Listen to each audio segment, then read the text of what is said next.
Alrighty, hey guys, just want to make another video, and with today's video I just want to give you some important information regarding the Max Pro, right? These are some tips that I've learned being a master Max Pro mechanic and I'm pretty sure they're going to help you. Right, if you have any spool skipping or cable hopping, or you have bumpy cables, right? Believe it or not, there is a possible solution to that problem, and this is actually recommended by Max Pro themselves. They recommend you to hook it up, mount it up like this to your door, right? And as far as I know, I think it's this way, right? It could be the other way too. And they recommend that if you have bumpy cables or you have any spool skipping, is to do this. Is to pull the two handles back all the way back here. Right, this is a 10-foot cable, by the way, guys. Okay, here we go. Please, Bob.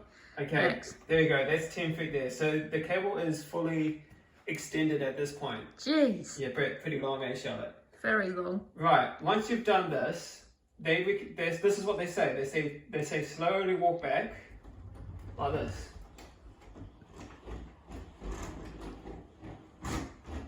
And by doing that 2 to 3 times, the cable is going to re-wrap around the spool, and it's going to smooth out any bumps. Does that make sense, right? Yeah.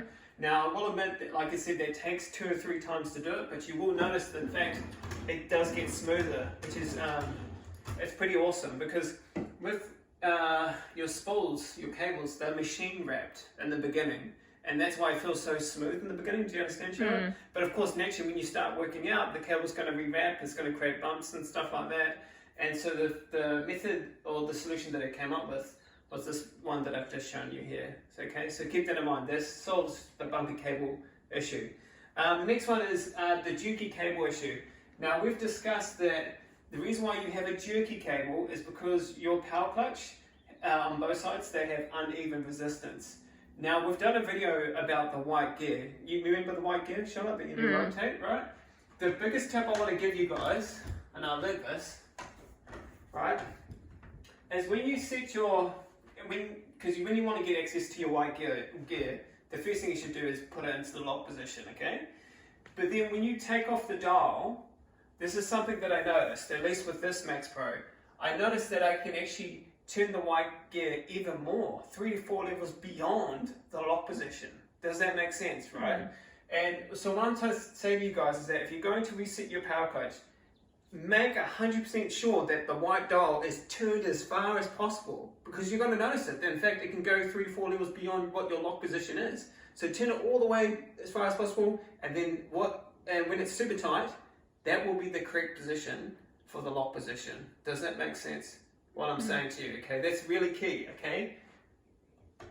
That's with your white gear. That's one thing I've learned. Now, I've also learned that even if you, let's say we turn the white gear and make it super tight, we set that to the lock position, and when you rotate it back, right, because you want the red dots to line up, even if you make both red dots line up, it does not guarantee that you're going to have perfect resistance. Now, usually it's pretty bang on the mark, eh, Charlotte? Yeah, pretty much. I want you to, once you've done that, once you've lined up the red dots, okay, I want you to make sure that you test out both sides to make sure that they have even resistance. But what you're going to notice is that that may not always be the case, like this one here.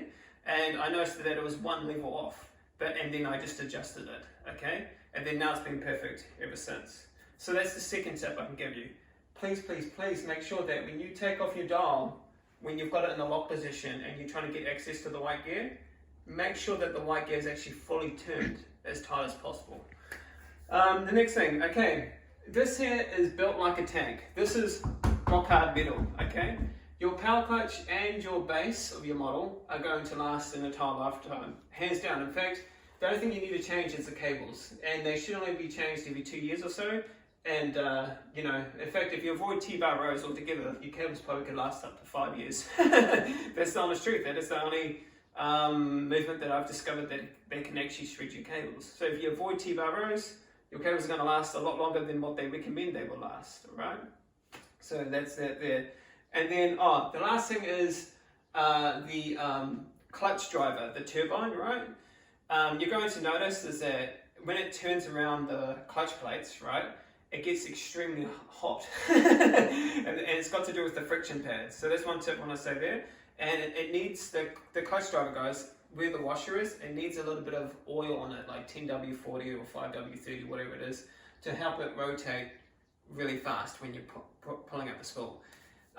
Anyway, so hopefully those are all my tips there, guys. I'm going to go over them very quickly again. Okay, this is stuff that I wish I knew. If you have any bumpy cables, very simple. Bounce it up like this. Hold it.